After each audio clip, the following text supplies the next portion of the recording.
Welcome, everyone. Really appreciate you joining us here today. My name is Josh O'Sullivan. I'm the Chief Technology Officer at Ardalyst.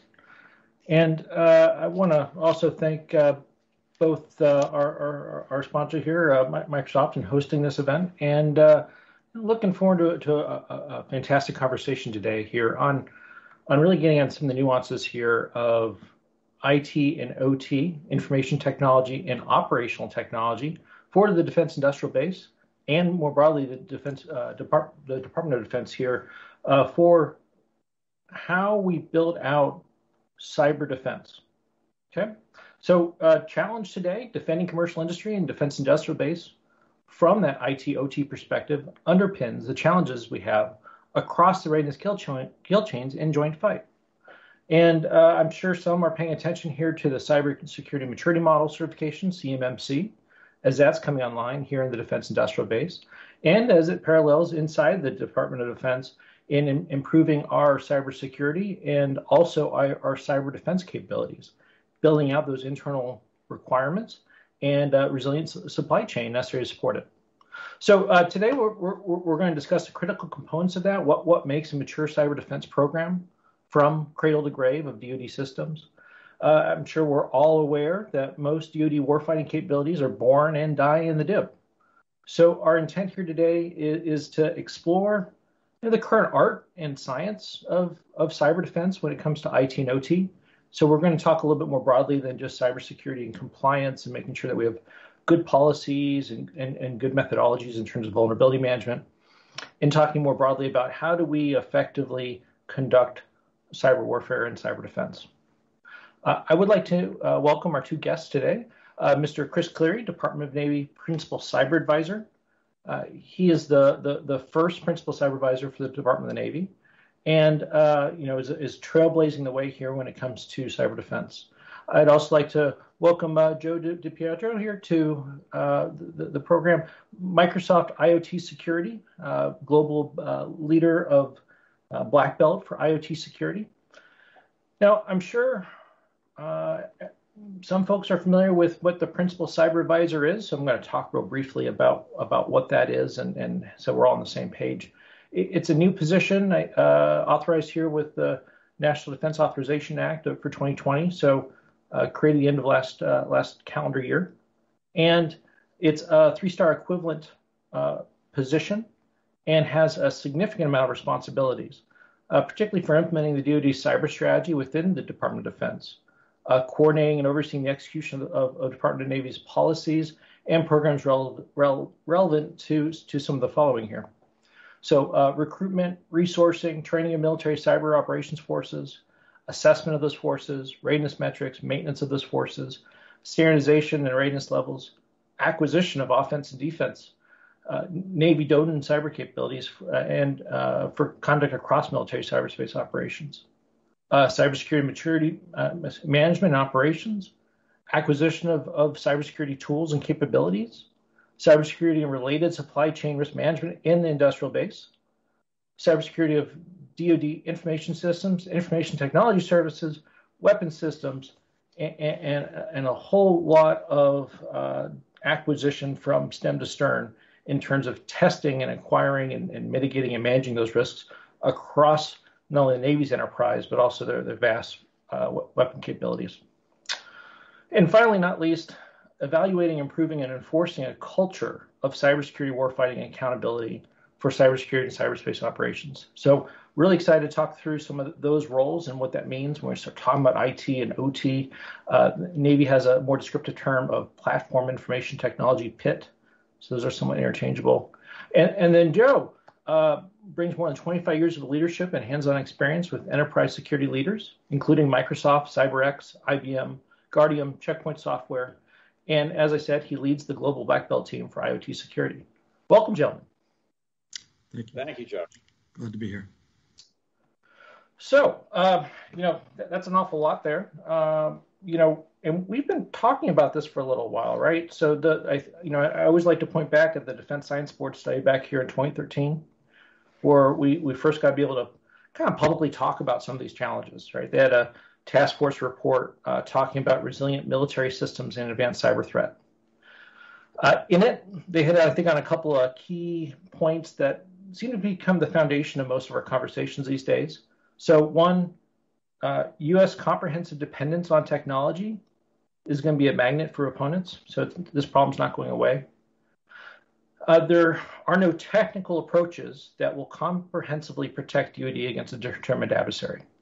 So if you're dealing with an adversary that has time, that has resources, has the mission, and has the overall set of capabilities and capacity, they're probably going to get in. So how do we manage that? Third, from a practitioner standpoint, there are many tests that we can use to discover and demonstrate the vulnerability or weakness of a system. But there's never going to be a test that demonstrates and proves the security of a system, especially as we're talking about all those different adversaries that may be attacking that infrastructure. And then fourth and finally, adversaries get a vote. So, in the end of the day, once we've figured all this out, things might change rapidly. So this problem space is a challenge space that seems to span the globe, seems to span almost every single bit of technology we use in our warfighting platforms, and sounds like a whole lot of work to be done here to I think get that culture straight. Mr. Cleary, you want to talk briefly about some of the intro we just ran through? Yeah, absolutely. And again, Josh, thanks for having me. Joe, it's always a pleasure to see you. So for the Navy, right, as the Department of the Navy has come to the conclusion of not a conclusion, but what we're going to do about cybersecurity and cyberspace operations. There is sort of a line of demarcation that exists between the Chief Information Officer and what he does to create the information environment, which, joint pub. And for those of you listening I come from a pretty dyed-in-the-wool military background, in a joint pub 312. The information environment created by the Chief Information Officer is what all cyberspace operations are contained within. So there's a symbiotic relationship that exists between the organizations responsible for sort of acquiring and deploying all of this thing we call the information environment. And then in the military, you introduce sort of the uniform wearing guys are the ones responsible for operating, defending, fighting in, with, and through this environment that's created by the Chief Information Officer. And then there's a whole bunch of ones and zeros, dogs and cats that live off there, myriad of special access programs. And for those of you in the space, you kind of know what I'm talking about. But when we go to define cyberspace activities and cyberspace operations, at least we're kind of beginning to bucket it into four fundamental groups that the principal cyber advisor is responsible for. Cybersecurity, which has its own definitions, is the brackish water to which sort of the CIO organization and this warfighting organization sort of live within. So there's a very shared responsibility between there. As you start moving away from cybersecurity and getting into things like cyber resilience, and for the Department of the Navy, we begin to find cyber resilience as weapon systems and critical infrastructure, not your traditional information environment kind of things, but things that absolutely have cybersecurity vulnerabilities aligned to them. Again, just not traditional IT the way we think through it. And then as you start continuing further down that continuum, you eventually get into cyberspace capabilities, offensive cyber tools, defensive cyber tools, the creation and recruiting and training and deployment of the cyber workforce, both uniformed and non-uniformed. Think the National Mission Force and the component, the 40 teams that the Navy presents to that mission force that goes to US Cybercom. And then you ultimately have the cyber operations, all the things that a combination of technology and people and organizations and processes go off to do to conduct cyberspace operations. Josh laid out very, very kind of clearly what some of the problem statements are. And I'm actually glad that he said it the way he did, because he comes from a lot of the same environments that I come from. So we already are kind of inclined to speak the same language, which is, I think, like, if you look at the NIST framework as an example, and I like to say that if we use that and we compare it to traditional engineering practices, when we built buildings 100 years ago that fell over when the wind blew too strong or just arbitrarily caught on fire, somebody said, well, this isn't right. We need to have standards so these things just don't arbitrarily happen. But we still acknowledge that somebody could drop a bomb on it, which would really mitigate the fact that it was built structurally, correctly. It just won't arbitrarily, it just won't spontaneously catch on fire. But if I put a JDAM in it, it's going to catch on fire. And I think we have to kind of look at the militarization of cyberspace in a similar way. I need to build systems that are resilient. They shouldn't just arbitrarily break. There shouldn't be big gaping holes in them. They're all the things we should do in best practices should always be there. We should always be striving for whether it's information environment or operational technology, acknowledging that it's a complicated, sophisticated world and people don't knowingly or wittingly or neglectfully build vulnerabilities into our systems, right? There's some unknown unknowns. But we also have to acknowledge that our adversary is sophisticated, our adversaries are well-resourced, our adversaries are determined, and we're never going to build the perfect mousetrap. We build our warships with the idea that an adversary is going to try to sink this or set it on fire. And there's systems we can put in place to help mitigate those things. Point defense systems that are to shoot down a missile if it's coming in there, redundant damage control systems. But the adversary still gets a vote. And even though we might do all of those things and the crew performs marvelously and all the things worked as designed, that ship could still go to the bottom of the ocean. It's just the nature of warfare. So when we talk about the culture of war fighting, a lot of that has to sort of be brought into the information environment, saying, guys, we could build the perfect mousetrap, but we still have sophisticated adversaries who are going to pick at it. And now that we've accepted from the information environment, sort of cybersecurity now is table stakes and all the things we're going to do on traditional IT systems, which is good. There's been a run to that door. There's lots of capability. There's lots of new technology we've built in every day. There's companies like Microsoft that are leading the way in some of these things too, and continue. They're putting out secure software. Well, now we're beginning to spill over into the industrial control systems and operational technology, which didn't always necessarily have security in mind with that. And I think this next explosion in culture you're going to see with the emphasis on making sure this whole new series and phylum of kind of tools and capabilities we're going to be leveraging have similar security measures built into them kind of out of the gate. And with that, I'm looking forward to the rest of the conversation. Thank you, sir. So, Joe, we are living in an interesting world right now. Waves of digital transformation. A lot of what used to be manual processes are becoming more and more automated. We're finding more and more digitization, not just of knowledge working, but also first line work, and now also showing up directly in operational technology. So, we used to have industrial control systems and SCADA and lots of other capabilities that have been there for a little while, making sure that the power's working, the water's running. So in industry, though, we design spec wise, we build for a high level of availability, right? So in terms of building insurance out and whatnot, how does that and that perspective of robust engineering in terms of guaranteeing that level of assurance match up then with what we understand with security in terms of the vulnerabilities and building out that infrastructure? Yeah, so great question, and thanks for having me on board. Part of what I think we have to understand is that industry has been evolving, right? So you look at, we're in industry 4.0, if you will, where there's a lot of digitalization. But we can't forget industry 1.0, 2.0, and 3.0 that is still essentially powering our national grid, if you will. And so there's a lot of older legacy equipment where you can't put good security controls on top of them. They were built for a specific function, and in order to do what their manufacturing operations is or to generate electricity, that's their sole purpose. And these were built decades ago. So you didn't really have the forethought of all of the cyber attacks and capabilities that we have today that was built in when they were originally designed.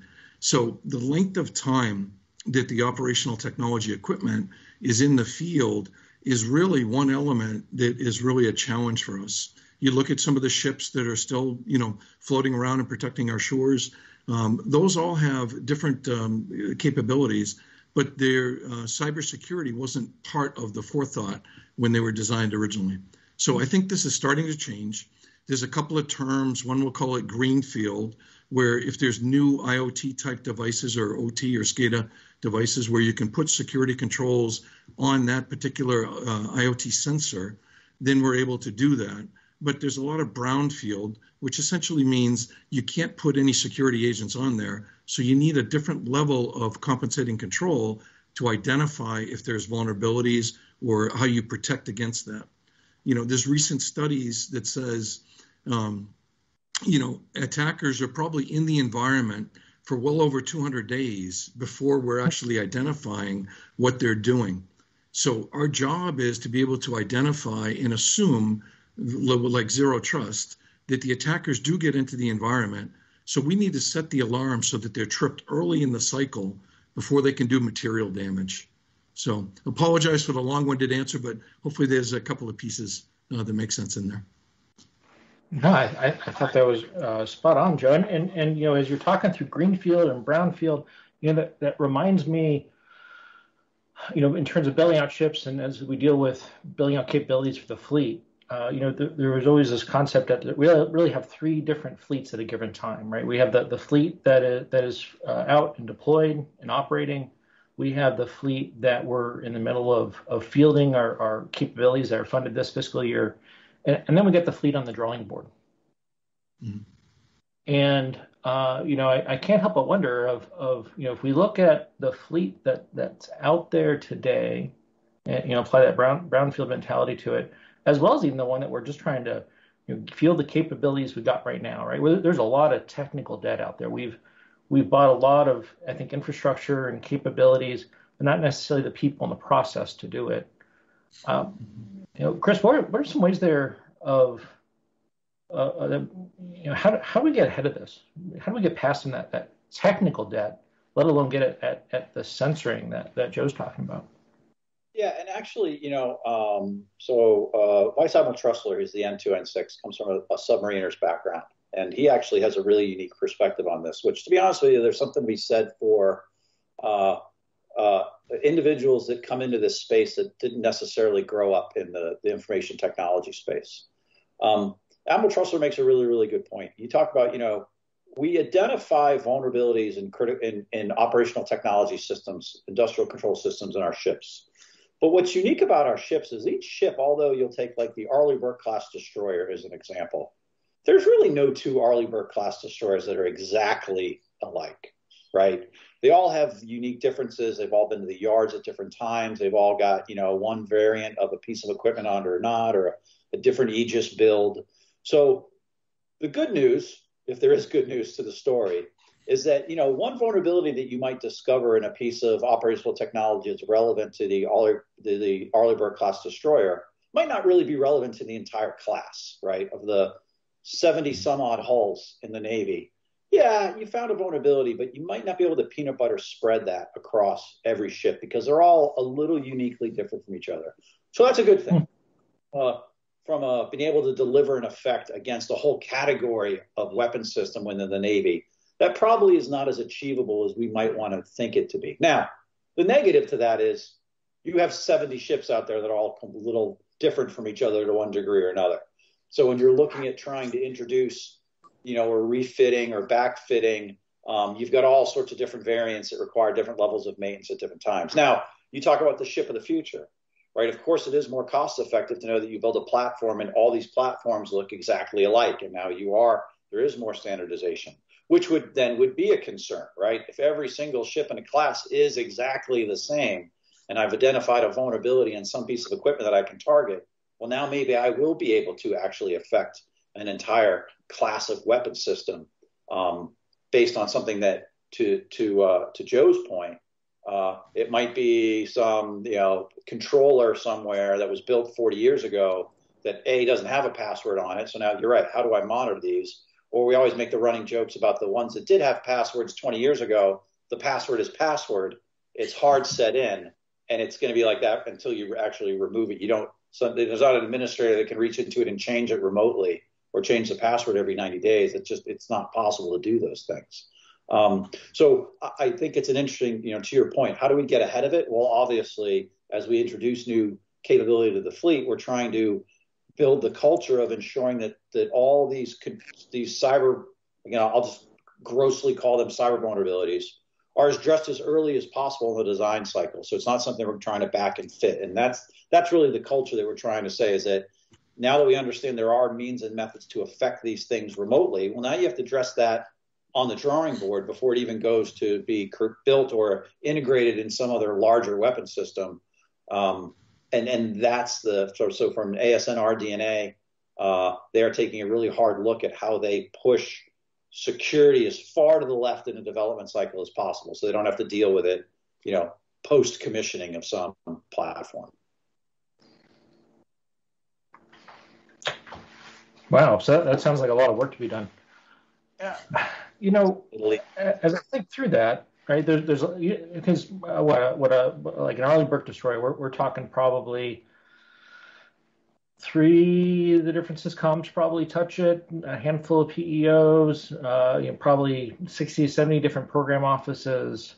I recall the trials and tribulations of Keynes, right, and how some of the challenges there of virtualizing infrastructure, and that was really focused on the command and control systems, right, and the IT infrastructure, not so much the OT. And there's been some consolidation there as well. Joe, we were talking through modeling and simulation and censoring. I've been amazed at where industry has been moving out here. There was a Microsoft presentation a while ago about a soap factory, right? And they're able to link it up to a digital twin, and through that digital twin, they were able to this thing pops out, I think, like 10,000 bars of soap a minute. And so, we want a clean world, Josh. So right. Any ways of improving on that was pretty big, right? And part of that was censoring and going through and building out those models. Navy's doing a lot with model-based systems engineering. How does that plug into no kidding being able to censor those systems? We don't make sense out of it. Yeah, so when you build a system, right, there's a ton of different components. And what you're seeing now with Industry 4.0 is the digitization and the ability to put sensors on small sub-pieces of the overall larger system. And if we look back in time, the amount of data that's generated now, because we can connect up a tremendous amount of sensors, in the example you used about building a digital twin, all of that stuff is cloud connected, it's scalable. There's a lot of capacity involved in that.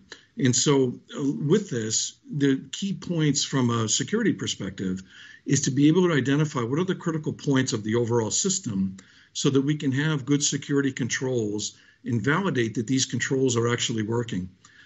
Part of the best practices in security is to be able to monitor a system, but not let it be known, if you will. So if it gets compromised, the attackers don't know where the security logs are so that they can delete them.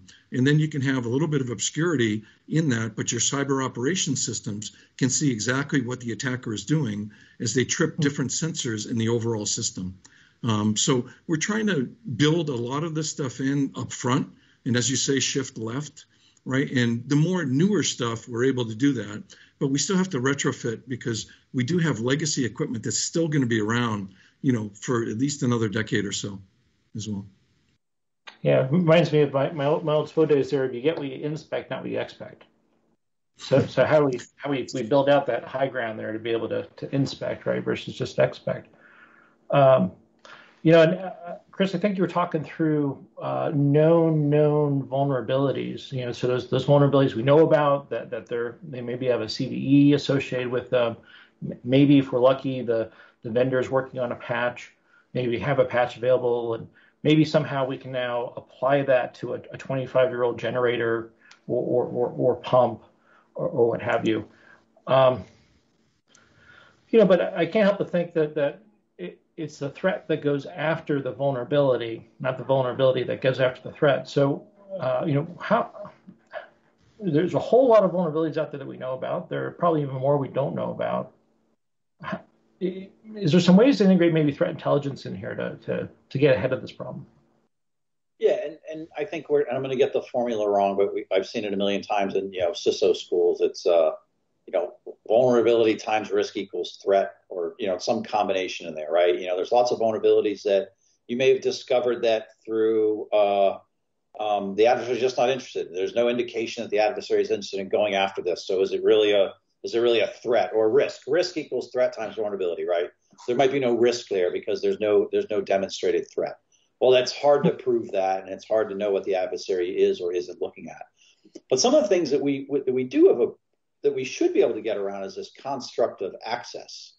There's some friends of mine that work over in the Naval Cyber Warfare Development Group, and they would say things like they use an acronym called ACME. So access, capability, maneuver, effect. Right? You need all four of those things to exist to be able to do something. And I may have developed a capability that if I have physical access to the device, I could do all the above, but I may not just have access to the piece. So some of these industrial control systems that live on, deployed vessels, access is something that an adversary is going to have to work pretty hard to gain. So maybe we can tone down some of the concerns we'd have on a vulnerability I might find on a gas turbine generator, again, on a Burke, right? But that gas turbine generator might be providing power on a shore facility that has the access problem is completely different. Or let's just say there might not be an access problem. Access might be something relatively trivial for an adversary to gain. So then that is a concern. But one of the things that we've been trying to bring to not only the CIO organizations and the AS&R DNA, the acquisition and the CIO worlds is this threat component to it. And look at the people in the Pentagon, the people in the Navy, everybody is busy, right? It's hard to keep your head around everything that's going on. And then you want to add adversary activity on top of it. Challenging to say the least, right? I mean, you got people who only have so many hours in the day. So we're making an effort to try and make it easier to consume threat information at different levels, different classification levels, different whether different capabilities, different adversaries, right? So, it's kind of obvious as the geographic commanders sort of divvy up their lanes in the road. It's not a far leap to know that the Indo-PACOM theater of operation is mostly a China problem. So the Navy spends quite a bit of Navy and Marine Corps spends quite a bit of time thinking through, our peer competitors in the Indo-PACOM region, where the Air Force and the Army are a little bit more, let's say Russia focused, just because geographically it's more in their backyard. We need to do a lot more to integrate with you. And then, but on that same note, not everything can be a super uber secret all the time, right? Super secrets that only those with TSSCI clearances are aware of don't really help everybody else. So we've got to figure out sort of this information sharing part. And I think you can still give information with protecting sources and methods, which is really what intelligence is all about.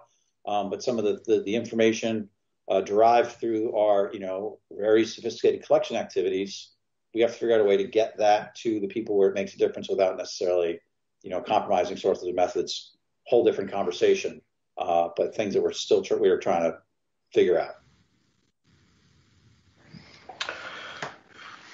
Wow. So it sounds like there's a lot there. And it's not just about the one ship. It's really about the fleet of ships and how we're understanding the vulnerabilities and the threats and really information sharing across all those different groups. Chris, I can't help but think, and recall some of the, as we're working through these things, from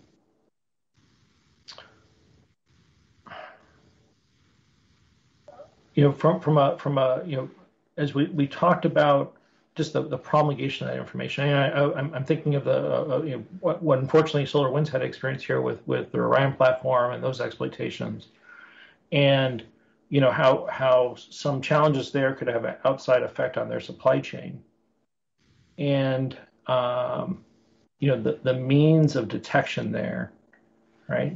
Joe, I know that Microsoft was heavily involved in there. There's probably some things you can and can't get into, but I'm thinking through some things that FireEye was talking about in terms of their capabilities that Microsoft recognized them for really kind of, I think, opening our eyes to the whole, to what was going on there. This. I think they refer to as UNC 2452, and they created new TTPs, behaviors we'd never seen before, maneuvers we've never seen before. They tailor-made exploits and malware for specific targets.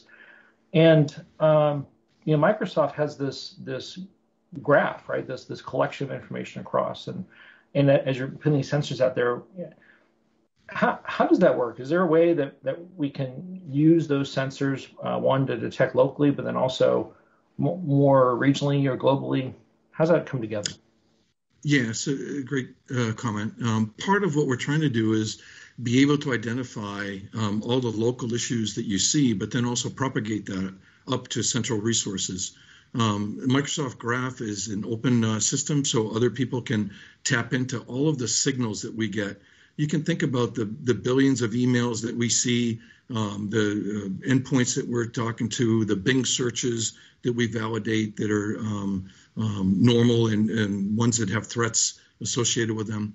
And so you try to get that collectively. But then we also have threat intel and research teams.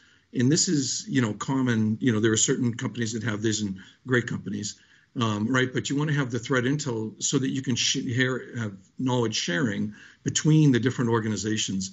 And it's a matter of how you start to automate that sharing. When you see one bad actor or malicious activity, you want to be able to propagate that very quickly in an automated fashion.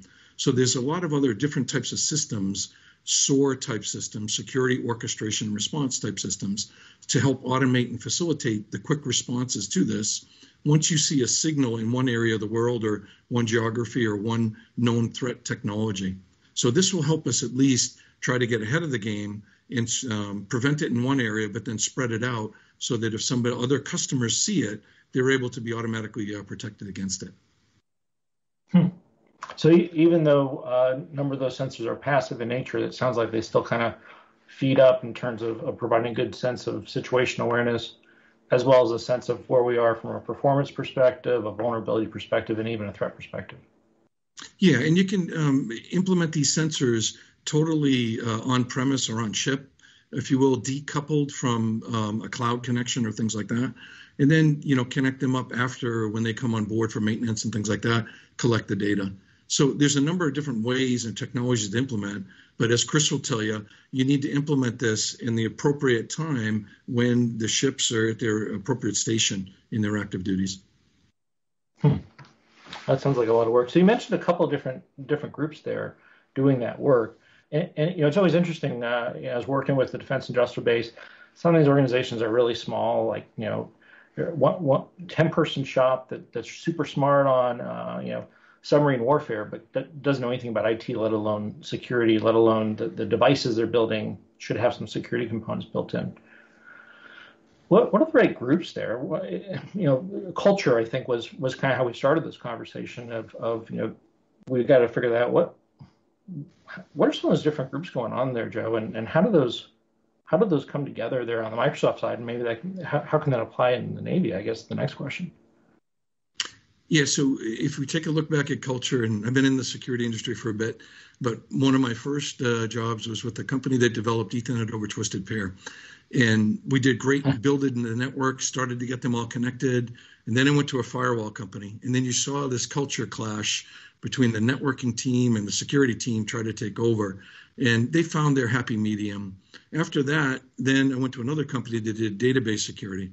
So imagine trying to talk to the SAP administrator about security, where all they want to do is make sure that it's operationally up and running and active and available so that you can produce your reports. So security in that culture, shifted a little bit as well. And then as we talk about operational technology, the plant people, they just want to make sure that these systems run, they're available. Security is not necessarily in the forefront. And this is, again, one of those culture shifts. One of our clients, in order to try to help with, how to make an impact culturally, they took one of the plant engineers and put them in the SOC for a little bit. They took the SOC and had them walk around the plant. That way you get an appreciation of what the other role is responsible for. So this is part of the awareness training that I think is going to be needed in order to get an appreciation for all the different aspects, especially as cyber comes into play. And then specifically, there's a couple of different research teams inside of Microsoft. Mystic does a fantastic job. And then I'm going to give some kudos to our Section 52, which is strictly responsible for looking for OT and IoT threats.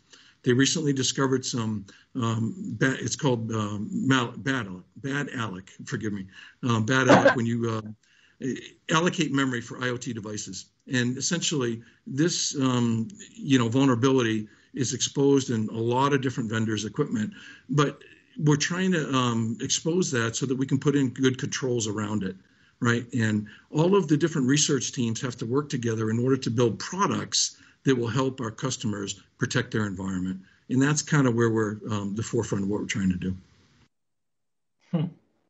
So a lot of different folks. And the thing that drives me nuts with cyber is how much we interchange some of those roles and orientations. So it sounds like there are groups that are focused at making sure the system works and that we have high degree of availability and the mission is successful on that.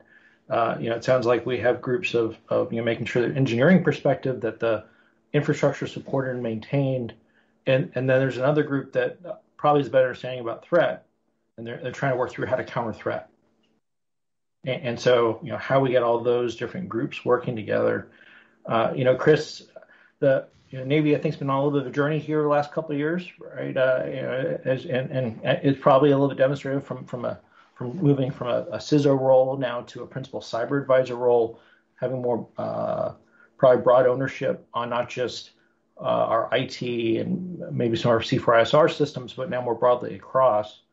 And what's the right workforce here? What's the right culture? Just how do we deter, detect, engage some of these high-end adversaries, some of these low-end adversaries? Yeah, that's a great question, and we're struggling with that, right? And I just want to reference back to some of the things that Joe said a minute ago. I remember when I started in my own security career at the Office of Naval Intelligence in 2001, and went to one of my first Black Hat conferences. We used to make the joke that Microsoft had a booth there in the vendor hall. We're like, hey, we wouldn't be having this conference if it wasn't for Microsoft, right? I mean, in the day they were the ones that Microsoft in 2 decades has taken a ridiculously round turn, is a good term in the Navy, on security in the way that it's incorporated into Microsoft products moving forward. So tip of the hat to Microsoft for taking security so seriously over the last couple of decades. But when you get into this, what is this right mix, right? IT, information technology, dual use, right? Operating system, Microsoft, you find it all over the place. It's not just unique to information or traditional business systems. We find it everywhere, right? So it's the culture has to extend beyond what the services can do for themselves and the things they have to work with industry to be supported on, right? The Department of Defense, love it or hate it, is a Microsoft shop. We have a ridiculous dependency on Microsoft. We saw it during COVID when Microsoft made some really business decisions to ensure the Department of Defense was up and running with helping us stand up our CVR environment, right? So culturally, the symbiotic relationship that it's just not a, customer, a service provider sort of, very cold, you have money, I'll take it, I'll give you a product or a service. There was a partnership that existed there to ensure that we got through COVID, together, right? We had to survive. So when you talk about now building a workforce, this is where it's getting a little messy right now, because Joe called it out very well. There are security people. There are, in the Navy, there are people that drive ships. There's information warfare types. There's pilots. There's submariners. There's civil engineers. There's but we're finding that this information technology is something that's really binding us all together. This has now become the common underground that everybody in one way, shape, or form has a dependency on information technology. And it's only going to become more dependent.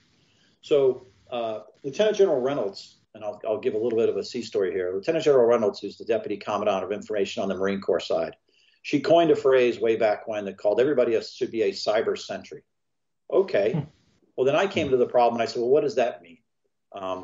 What are the things that a cyber sentry should be responsible for? And what it made me for is a traditional sentry. And for those in the military, Army, Navy, Air Force, Marines, there's some general orders of the sentry that everybody had to memorize at a very early age. And they're a little bit different depending on service, but they're all fundamentally kind of the same things. Well, so we were in the process of creating these general orders for the cyber sentry, which is, what is this 10 or 11 things that I don't care if you're a janitor, if you're an administrative clerk, if you're a nuclear engineer, if you're a pilot, if you're a that everybody should have a baseline understanding of what information technology is and some level of accountability. You know, we always joke, it's the don't click on the link, right? Okay, well, people do. And, you know, maybe the person that clicks on the link that introduces some threat vector into your system is no different than the person going through the skiff door that holds it open, lets somebody's tailgate in behind them, right? Well, okay, well, did you know who you just let into the building? Just because they were behind you doesn't mean they have access. You open the door, you know, so the analogies sort of play. But to get people to embrace that everybody has an ability to introduce a vulnerability into the environments that they're working on is hard, because it's not easy for everybody to understand what exactly the capabilities of this thing are, other than to take pictures, send text messages, and talk to people. Well, this thing does a lot of other things as well. You should be responsible for all the different things, vulnerabilities that this could potentially introduce into your environment. And, you know, at some point be held accountable for that. So that's where this cultural piece comes in here. And from a cyber standpoint, obviously it's the CIO office and now the PCA that are going to try and drive this accountability and ownership into the environment, but it's going to take time. Wow, sounds like a journey. And you know, as we work through kind of that teaming arrangement there, and you know the 11 orders of the cyber sentry there, right, of those general orders, and you know, it's interesting in terms of email, right? Because you can craft an email so that eventually, if you target it just right enough, the end user will always click. Right now, alternatively, we can create feedback mechanisms in there. And so, you know, I've also seen where through a good training program, you can train the end users to report email, suspicious email, better than any sensor. And so, as we talk through those you know, orders of the century there, how do we create that feedback loop, right? Because you know, unfortunately, you know, I remember young lieutenant worked with here. He used to talk about you know, cyber warfare is just like aviation warfare was, right? Like, you know, we're kind of in the 1920s of where air warfare was, you know, just a decade or you know, a century later here. And you know, what was helpful to aviation warfare was that if you did dumb things or if things didn't work, unfortunately, it was an accident, right? Like it was usually fairly attention-getting, you know, unfortunately, sometimes catastrophic, right? And so that learning cycle where with this space, you know, a local defender that cyber sentry can take risk to the whole system without knowing it. How do we give them feedback? How do we give them feedback, that command feedback? You know, I know we scan for vulnerabilities, right? ACAS is out there, but you know, even with operational technology, when we scan the system, we have a tendency sometimes even breaking the system just because of how it uses certain protocols. You know, so Joe, I'd be curious if you have thoughts there in terms of, you know, what are some of those feedback loops from a technology perspective, and as you worked with you know, broad swaths of industry doing this, and you know, Chris, where do you think that might fit in?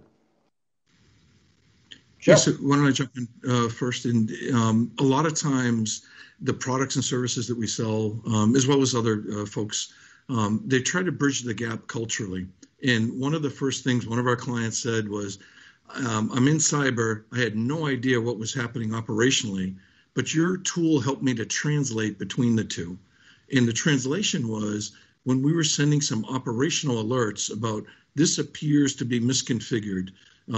There's a bad function call over here. So just some key indicators that would help force a conversation between like the plant engineer or somebody that knows the SCADA system and the cyber operations. That really helped facilitate an awareness in a culture of learning and adapting to other misinformation that might be on the network. So that's really one of the ones that really helps align the charters together so that you can both get benefits from a cyber perspective and operational functionality and efficiencies to be able to bridge the gap for a common mission. And Joe, I completely agree with you. And Josh, I'm going to assume, not knowing how many people are listening to us talk right now, but I'm going to assume that most of them are cut from similar cloths as the three of us, right? We're in the space, industrial control systems, selling to the government, do cyber. Oh, I want to listen to the PCA talk. I'll try and get on, whatever, right? But I imagine the collective of people that are listening to our voices right now are all, for the most part, kind of shaking their heads like, yep, I've heard a lot of this before. Or, there's nothing groundbreaking that we've said on this call right now inside of our circles, right? We all agree. We've all said it themselves. Maybe they disagree a little bit. PCA, he's crazy. But whatever. Because we live in this space. There's just something, he doesn't know this. Yeah, you're probably right. But it's taking this conversation into the conferences that, like, you need to have this talk in an HR conference. Oh, we're going to do a 60-minute talk on critical infrastructure with people doing what's critical infrastructure? Never heard of this. What's cyber? My computer does that? I had no idea. Right. So even as the PCA, I'm trying to say is as COVID starts to shake off and we're going to start doing our conferences again, like at the end of the month, we have the Don CIO conference down in Norfolk, and it'll be the CIO community coming in and listen to all the same stuff. How does the CIO of the Navy get 60 minutes at the Air Warfare Conference? Hey, the CIO is going to get up and talk. The PCA is going to come to the Undersea Warfare Conference and give you a 60-minute discussion on what we're doing outside of that. So we try about building culture. It's about breaking out of this culture. These are great. And we're all saying the same things and telling the same sea stories and sort of regurgitating the same talking points, which is fine. And I think it's reinforcing that we're not crazy. So maybe the good part of us talking to each other is it reinforces that we're not nuts. Okay, everybody shares this philosophy. I'm going to go off and I'm going to give this rant to somebody else, knowing that I just came from a thing where, wow, the PCA, he believes this way as well. And Microsoft thinks, great, I'm not crazy.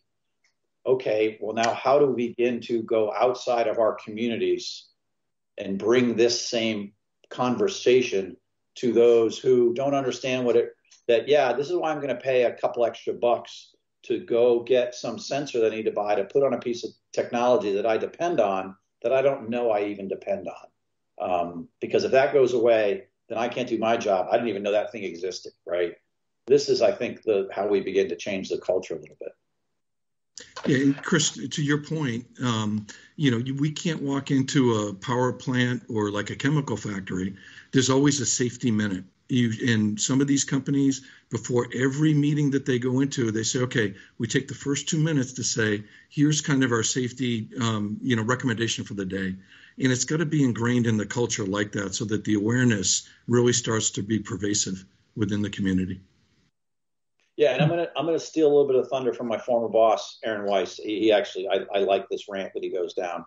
He came from chemical as the CIO at sort of DuPont and chemical manufacturing, and he says his line is, safety was their sort of right to operate, right? Because at a chemical plant, you turn a couple of valves the wrong way, you kill a town. Historically, that has happened, right? So that had to be your mentality. That this is the way we're going to do things. And, I completely agree with them on that. I think that's a great from industry coming into the military. And I think, this idea of, some of the things that the military then translate onto him is, yeah, that chemical factory could operate perfectly normal and somebody could drop a JDAM on it and kill just as many people, right? So that doesn't change your equation either, because the enemy gets a vote if you're within a threat ring, and you got to understand that, the enemy could keep you from producing what it is you're doing well beyond just because you're operating securely or safely. But he brings a really, really strong talking point into the department, which I'd like to see continue to get facilitated or fostered throughout the environment. He's on to something. Well, now I know you both have roles here, and you have stakeholders that you're constantly dealing with and trying to explain why this matters. and it's interesting as we're working a lot with different organizations, and it was amazing the difference in terms of how much an organization cared about cybersecurity when it was just NIST and self-reporting, and now you have CMMC and third-party assessments. And what's interesting about CMMC is it's not a checklist. It's a level of maturity that the third party is going to come and assess your processes on, right? So they're coming in, they're not saying, hey, you're compliant with these things, but you're actually doing this level of a program, of a cybersecurity program. So you have the right people, you have the right processes, it's documented, it's demonstratable. And, can't help but wonder if that's something that's going to come back on the government side anytime soon. Because, it's been a game changer in terms of with I think, in the div. And I think some folks are complaining about it and saying this is onerous and going to be expensive. But, the conversation shifted from the IT director. Maybe they have a CISO, maybe they have a director of security. But it shifted from talking with probably the IT director and security directors, maybe the facility security officer, to the president, to the VP for business development, because they're afraid of getting that contract. And I can't help but, as we talk through these things and build out the feedback loops, what compliance it can be a challenge, right? Because policies are always lagging from the adversary and technology. But where's the stick in all this? We used to joke that you have to get fired. You have to get fired from command without the band to be able for one of these things to move forward. And I think we're past that now. But I don't know, Chris, are we? I don't know if we're completely past it, because we haven't seen folks get fired yet. And it's funny, we were having this conversation earlier today. When you take different cultures within the Navy and the engineering culture, that whether it's commercial engineering plants on a ship or nuclear plants on submarines and aircraft carriers, older destroyer or cruisers we don't have anymore. But if you failed an inspection, as a commanding officer, an engineering inspection in serve, you could get relieved, right? I mean, that was a big deal.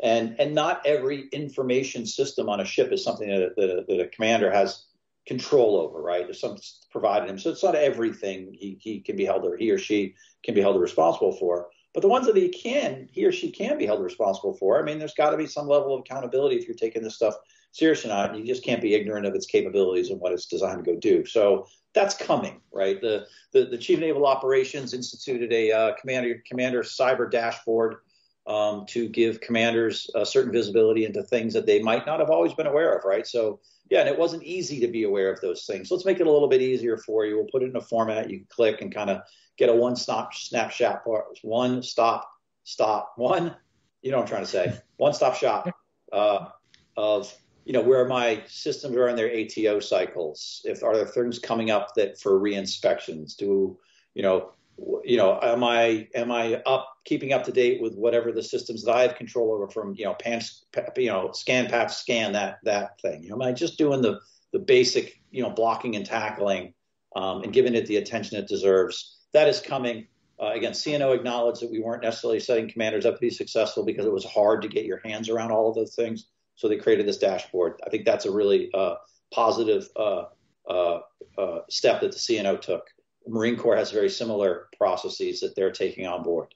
But yeah, I hate to say it comes back to accountability, and at some points, I'd say made an example of. That's the wrong way. Or you encourage people and reward people that are doing good jobs. You go the other stage. Right. I'm not gonna shoot people for the trains running on time. I'm gonna reward people that make the trains run on time, and maybe they'll take the head nod that, hey, if I make the trains run on time too, I'll also get rewarded. But that's, again, it takes time, and there's people that are still pushing back on some of the dependencies that we have in cyber and what they should or should not be held accountable for. So, Chris, I think you mentioned, probably part of our audience, probably most of our audience is probably part of the choir, right? A lot of folks, a lot of experience, probably looking to figure out how they can help, right? Where should they be talking to? Which contracts should they really be looking at? It's interesting when you watch just the RFPs and what comes out. It's challenging because either it's maybe buried in a OTA somewhere, or maybe it's sandwiched in a large enterprise or IDIQ. There's a lot here for us to innovate through, right, and get through these iterations. And I think we're learning in the commercial spaces, we're learning in government spaces. Where do the good ideas go to? So that's a tough one, right? I mean, we have one of the things when it comes to innovating, and I kind of throw a spear at the Department of Defense in this, is you'll have a good technology that has some really whiz-bang idea, and they'll bring it forward and they'll say, well, we don't have a requirement for this. Well, of course you didn't, because it had to be invented. You didn't know about it. How could you have a requirement for it? And then, right. And then what happens is it says, oh, we'll go generate a requirement for it, and we'll get it through the acquisition, And by the time it comes out the other end as a legitimate requirement, that technology is obsolete, right? I mean, we have to do better. And I know Miss Lords, who was ANS at the OSD level, was pushing aggressively. This is the former administration, but pushing aggressively for, we have to have different ways to acquire software. We can't just wait for the acquisition process, palming cycle. Not only would it take 2 years to justify the requirement, and then it'd take another 3 years to palm for it, right? And you get the money in place to buy it. I mean, there has to be a way that we speed through this, particularly when it comes to, as the PCA is focusing on more of the warfighting applications associated with this. There hasn't been as much attention given to that, and the attention that it has been given is sort of lives in the SAP stow. We're going to whisper about it in dark corners, intelligence community, MIP funding. Well, 10 years ago, I would have agreed with that. The idea that offensive cyber operations is a means and method of warfare is no longer a secret, right? We talk about it openly. We have the National Mission Force. The Mission Force has teams that do offensive cyber per their mission statement. It would lead to natural conclusion that people would be trying to acquire offensive cyber tools to go support offensive cyber missions.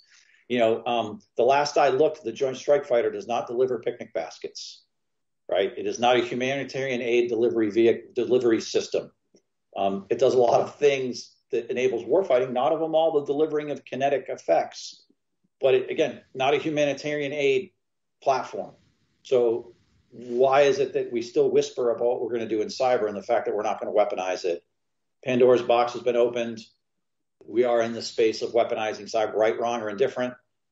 It's where we're at. And, our adversaries are embracing it aggressively. We need to be moving into that. So I would say certain people in industry, if you're going to come talk to me, I'm very interested in warfighting. So those are things that I would like to hear about. Well, I think we're coming up on a time, and I think that subsequent point there of we have to, the Pandora's box is open and we have to fight through, right? Joe, Chris, I really want to appreciate that and thank you for your time today. I think this has been a valuable conversation. You've taken from one in the course here, and I want to end it just on a quick, I think we got a minute left here for each of you. So, Joe, if you want to, what's that one thing that we should have talked about? And then Chris, if you want to bring us home, and we'll call it a day. Yeah, so Chris, just to piggyback on your last point, is the bar is so low for cost of entry for anybody to do cyber attacks or things like that. There's cloud computing, you can spin up resources, things like that.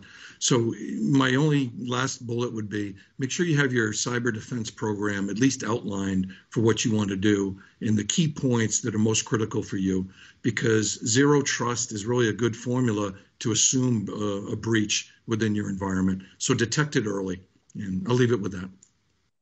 So it sounds like there's some easier and quicker things to get going. Yeah, and to close it out, I would say, not to say that security is unimportant. Matter of fact, that's table stakes now. That is entry level table stakes. It is part of every conversation, and we are aggressively pursuing zero trust. And with Microsoft, with our Office 365 deployments, the folks on the traditional enterprise IT side has done a masterful job of working with US Cybercom and Microsoft to get us to a zero trust environment. That is absolutely happening.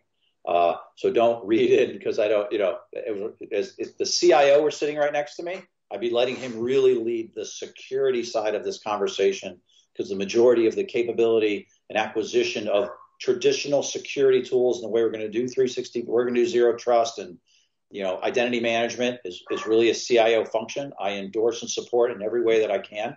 And then, take that brackish water where we both live in, that is security, and then start moving towards warfighting. Again, we're a military, right? So at the end of the day, it's a warfighting function. We're here to deliver, kinetic and non-kinetic effects in the defeat of our adversaries, blah, blah, blah. And that's this new thing that the PCA is entering. But, working with industry is critically important. You're the ones that are going to provide us the capability. We don't do anything.